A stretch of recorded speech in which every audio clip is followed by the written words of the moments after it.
like to talk to you guys about consumerism and how it affects everyone around us, including ourselves, and how we tend to be wanting to become the better ones or the prettier version of everyone else, and how time equals money, and how that relates to everything we buy and everything that we use around us in our lives.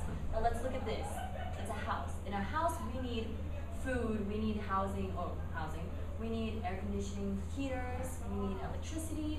All these things are just basic necessities that require money in order to be run, in order to support a family unit. Now I want to look at the toilet paper. And why the toilet paper? Because I heard this one saying, if you want to sell into anything, sell toilet paper. Why? Because there's a constant demand for it. If there's a constant demand, you're always going to have someone to buy it. And if you're the only one selling toilet paper, you can get a lot of money, and I don't think a lot of people want to use their hands. And let's look at this. Consumerism is a funny thing, because it makes us look at the regular toilet paper into this, the iPod enhanced toilet paper. And the crazy thing about it is that consumerism makes us believe that we actually need this stuff. Do we really need an iPod enhanced one? I don't know. But that leads me to my next point, which is competition.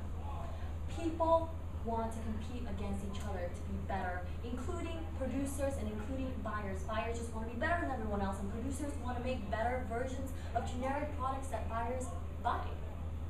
And this is just a perfect example. And this is the businessman wanting to move up the social ladder, wanting to get the latest iPhone, wanting to just get to the pinnacle of what society tells us we should be at. And this is just, I don't know, the finish line, the whole I am the red man going to the finish line. I think that's a perfect example of what our society is, and that includes, that makes me to the next point, which is time. Time equals money, and that includes college also, which means this guy's doing a pretty great job at studying right now, getting money, And I think we have to consider, do we want to waste the money that we could have gotten into going into college for a better, salary? Or not. I mean, we could just waste that time eating hamburgers for all I care. I mean, look at this. This is great stuff. Doubles,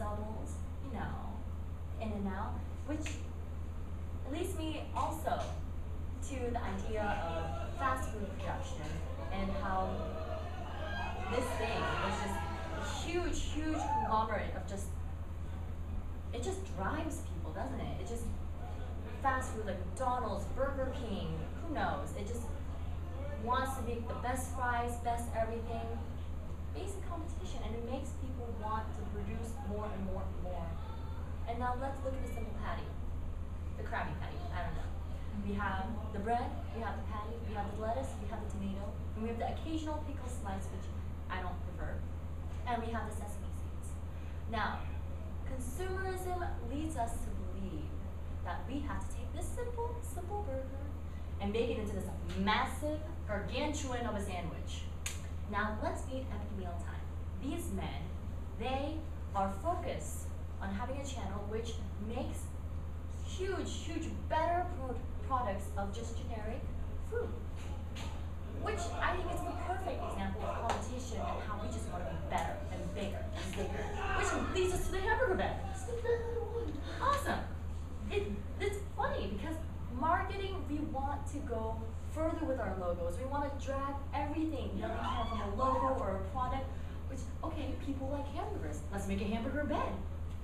And look at this woman. I think she's fully enjoying her hamburger bed, which leads the American person to be kind of confused. I mean, we have so many options. What do we really choose? We really don't know now, do we?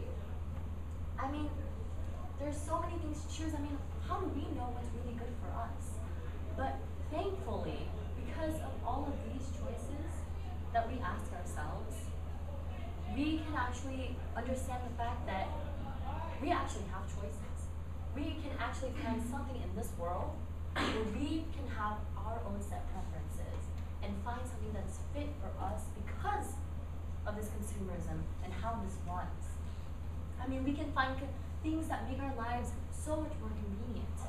Because of this greed that pushes things to get better, we find things that make our lives better. And it's just a 50-50, a win-win situation, I'm saying. And I mean, look at this. This is just great stuff. I would just have all of this in my new house. And it's great. economy just runs this way. This greed, this sort of, we think of greed as a bad thing, but it's also an internal drive that really pushes the world forward. And it's just how our world is run. I mean, look at it from 100 years before. We grew so much in the last century than we have the past, 200 years. I mean, and it just leads us to have a more globalized world. I mean, look at McDonald's, look at China, look at America, look at Ford, look at Nestle, Shell, I don't know. And there's Korea. I mean, look at that.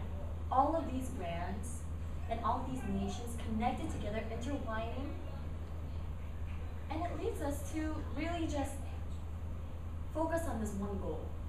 One goal to make our world better through the use of money. It's not money that, money is important, but what does this money do? The exchange of it, the marketing, the consumers, and the greed, it all leads to one single point, which is to make our lives better.